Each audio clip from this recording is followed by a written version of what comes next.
আজ ব্রাহ্মণবাড়িয়ার ৩ উপজেলায় পৃথক সংঘর্ষ ও হামলায় নিহত ১, আহত অন্তত ২০।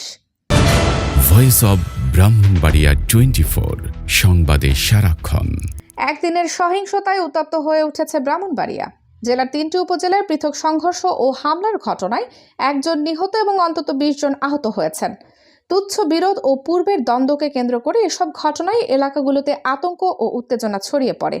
আজ রবিবার মাগরিবের পর সরাইল উপজেলার সাগরদিঘির পশ্চিম ও পূর্ব পাড়ের বাসিন্দাদের মধ্যে সামান্য বিষয় নিয়ে বিরোধের জেরে সংঘর্ষ বাধে। স্থানীয়দের ভাষ্য, খেলাধুলা নিয়ে কথা কাটাকাটি থেকে শুরু হওয়া উত্তেজনা দ্রুত ছড়িয়ে পড়ে। এক পর্যায়ে উভয় পক্ষ দেশীয় অস্ত্রশস্ত্র নিয়ে একে অপরের উপর ঝাঁপিয়ে পড়ে। এতে কয়েকজন আহত হন। একই দিনে সদর উপজেলার সাদেকপুর ইউনিয়নের আলাকপুর গ্রামেও পূর্ব বিরোধের জেরে দুই পক্ষের মধ্যে সংঘর্ষ হয়।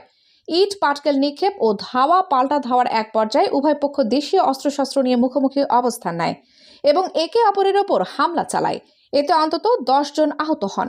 আহতদের বিভিন্ন হাসপাতালে চিকিৎসা দেওয়া হয়েছে।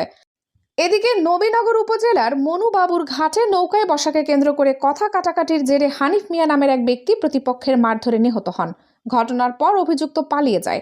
পরে স্থানীয়রা তাকে উদ্ধার করে উপজেলা স্বাস্থ্য কমপ্লেক্সে নিয়ে গেলে চিকিৎসক মৃত ঘোষণা করেন। পুলিশ জানিয়েছে, ঘটনাগুলোর পর সংশ্লিষ্ট এলাকায় নজরদারি বাড়ানো হয়েছে। পরিস্থিতি নিয়ন্ত্রণে রয়েছে এবং প্রতিটি ঘটনায় তদন্ত করে প্রয়োজনীয় আইনগত ব্যবস্থা নেওয়া হবে। Kaniz Fatema Soma, news desk, voice of Brahmanbaria 24।